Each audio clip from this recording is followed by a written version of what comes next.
this lecture, we learn the procedure for finding the limits of integration. We have already solved the double integral in our previous lectures. Now we learn if the limits are not given to us, the particular region is given to us, how will we find the limits? There are two procedures of finding limits. The procedure 1. In procedure 1, firstly, we integrate with respect to y.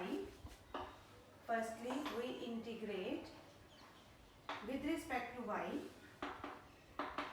and then with respect to x. पहले हम y के साथ integrate करेंगे, फिर हम x के साथ integrate करेंगे. ये प्रोसीजर 1 है. और जो प्रोसीजर 2 है, इसमें बिल्कुल रिवर्स कर देंगे हम इसमें इंटीग्रेट कर देंगे पहले with respect to x. Firstly we integrate with respect to x and then with respect to y and then with respect to y. ये दोनों प्रोसीजर्स हम इन लेक्चर्स में लर्न करेंगे. इस लेक्चर में हम प्रोसीजर 1 से क्वेश्चन करेंगे, नेक्स्ट लेक्चर में हम प्रोसीजर 2 से क्वेश्चन करेंगे.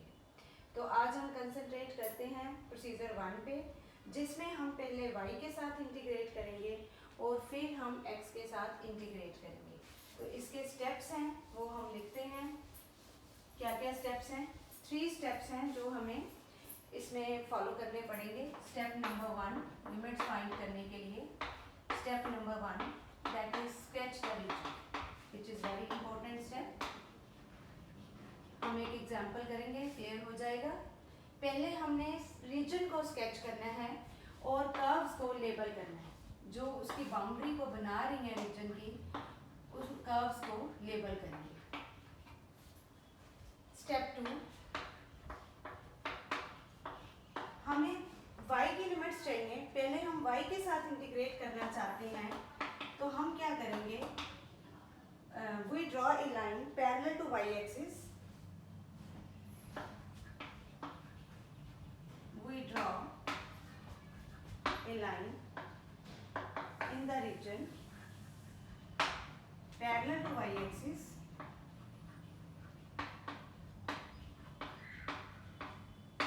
in the direction of increasing y. In the direction of increasing y, जहाँ y इंक्रीज कर रहा है उस डायरेक्शन में हम लाइन बनाएंगे and right the limits. y की लिमिट्स फाइंड आउट कर लेंगे. जब हम y की लिमिट्स फाइंड आउट कर लेंगे, फिर हमें x की लिमिट्स चाहिए होंगी. x की लिमिट्स के लिए जो रीजन है वहां पे मैक्सिमम और मिनिमम वैल्यू x की सेट करें.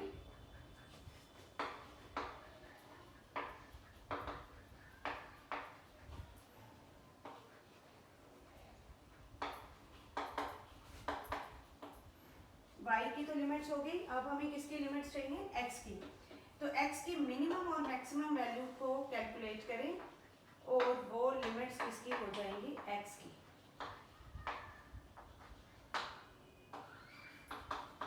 वहां से x की लिमिट्स फाइंड आउट करनी. बहुत सिंपल 3 स्टेप्स हैं.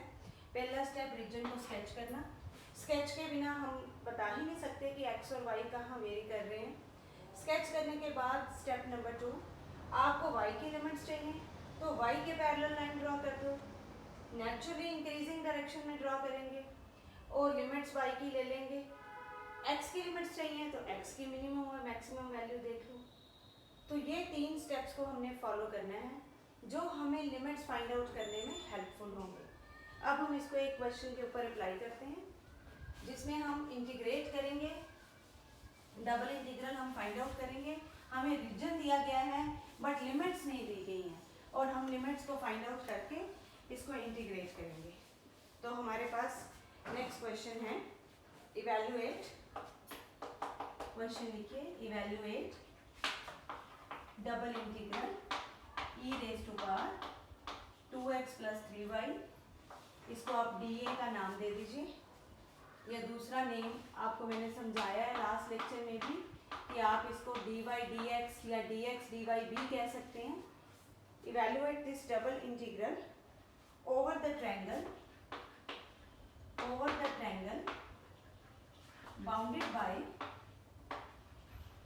bounded by x is equal to 0, y is equal to 0 and x plus y equal to 1। ये ट्रायंगल लेनी है, तो आपने इसको इवेल्युएट करना है। ये जो R रीजन है, ये ट्रायंगल लेनी है हमें। ट्रायंगल 3 लाइंस जो हैं वो हमें दी गई हैं, x0 y0 x plus y equal to 1। तो सबसे पहला स्टेप हम फॉलो करते हैं। What was step number 1 to find the limits? Step number 1 that was sketch the region को स्केच करते हैं हम। हमारे पास 3 लाइंस हैं, ये ले लीजिए आप, x एक्सिस और y axis. x0 this represents x0, y0 this represents y0, this line x plus y equal to 1। Normally हमें इसकी इक्वेशन, इसकी ग्राफ पता है। अगर आपको नहीं पता, टेबल बना लो।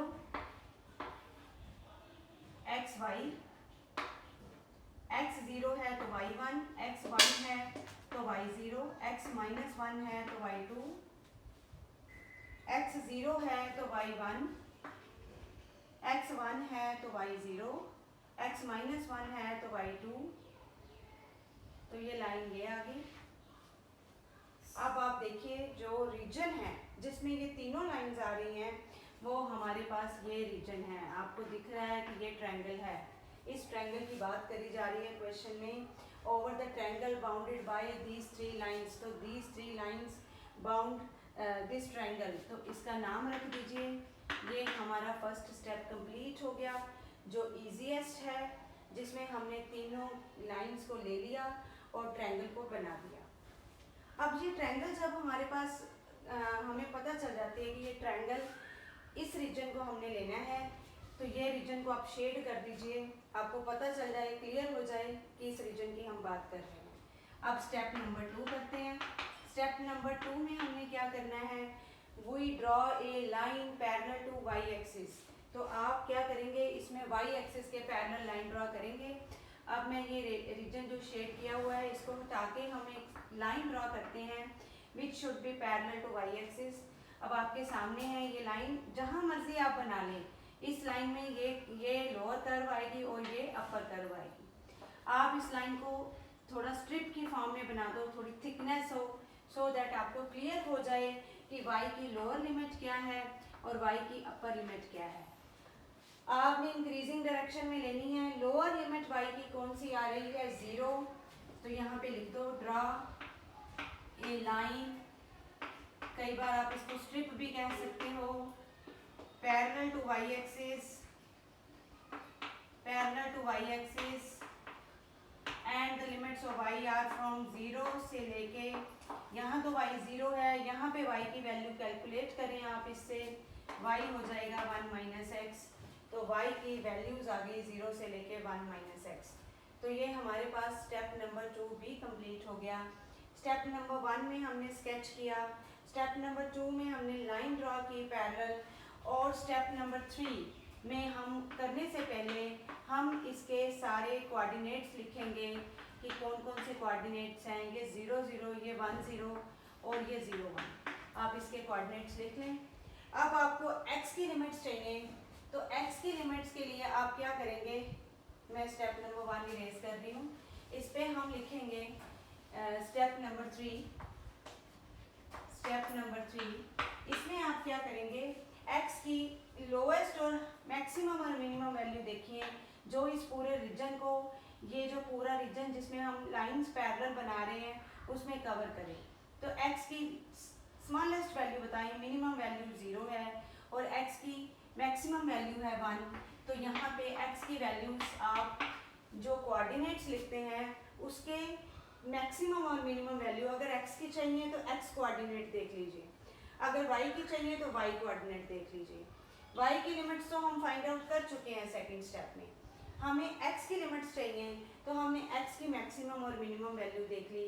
तो यहाँ से हमारे पास ये स्टेप कंप्लीट हो जाता है। अब तीनों स्टेप्स कंप्लीट होने के बाद हमें ये क्लियर हो गया कि ये y की लिमिट्स हैं और ये x की लिमिट्स हैं। अब हम क्वेश्चन स्टार्ट करते हैं। इस इंटीग्रल को लिखते हैं 2x + 3y dy dx। अब y की लिमिट्स लिखें 0 से लेके 1 - x, x की लिमिट्स लिखें 0 to 1। अब हम क्वेश्चन करेंगे। जो क्वेश्चन हमें स्टेटमेंट में दिया था जिसमें लिमिट्स मेंशन नहीं थी, उसमें लिमिट्स फाइंड आउट करने का ये सारा प्रोसीजर है। जब लिमिट्स फाइंड आउट हो गई, अब ये सिंपल क्वेश्चन है जो हमने लास्ट लेक्चर में लर्न किया था। आपने इस इंटीग्रल को एवेलुएट करना है। इसको एवेलुएट करने के लिए आप पहले किसके साथ एवेलुएट करेंगे? जिसकी लिमिट्स में x या y इन्वॉल्व हो रहा है, जो वेरिएबल है। पहले इंटीग्रेट y के साथ होगा, फिर किसके साथ इंटीग्रेट होगा? x के साथ। तो अब हम इस इंटीग्रल को मेंशन करते हैं यहाँ पे और हम इसकी इंटीग्रेशन करते हैं 0 to 1 - x e⁻²x + 3y dy dx। आप इसको y के साथ इंटीग्रेट करेंगे। तो स्टूडेंट्स जब आप y के साथ इंटीग्रेट करते हैं तो x कांस्टेंट हो जाता है। तो ये हो गया 0 to 1 e2x कांस्टेंट है। हमें तो सिर्फ y वाली टर्म को इंटीग्रेट करना है, तो हम y वाला इंटीग्रल ऐसे रख लेंगे।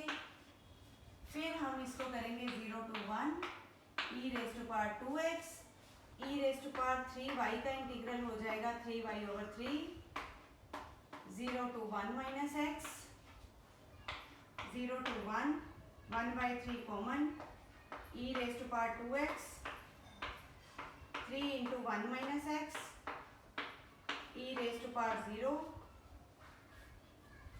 तो ये हमारे पास आ जाएगा 0 to 1 1/3 e⁻²x + 3 - 3x e0 1 हो गया। It is e2x dx 1/3 0 to 1 3 - x e⁻²x। अब हम इसको x के साथ इंटीग्रेट करेंगे। 3 - x का इंटीग्रल ओवर -1 2x का integral over 2 1/3 e⁻3 - 1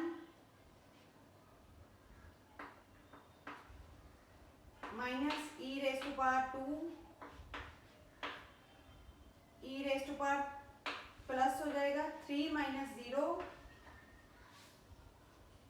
this is again positive e⁻0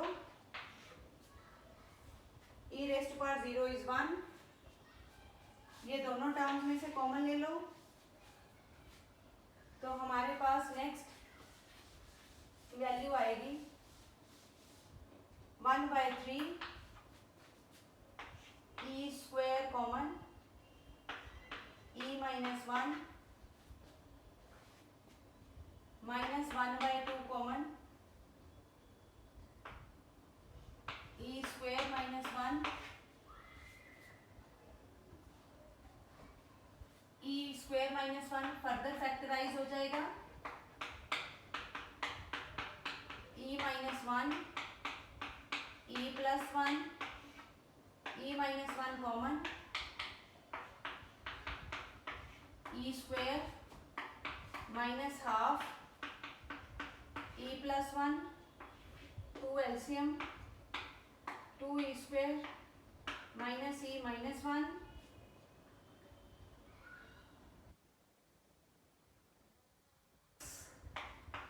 e-1 factors 1 e-1 answer 1/6 e-1 का स्क्वायर 2e+1। तो जब हम इस इंटीग्रल को सॉल्व करेंगे ये हमारे पास आंसर आ जाएगा। बहुत सिंपल वे है। बाकी तो कैलकुलेशंस इन्वॉल्व हैं। इंटीग्रल सिंगल इंटीग्रल करके हम इसको इंटीग्रेट कर रहे हैं।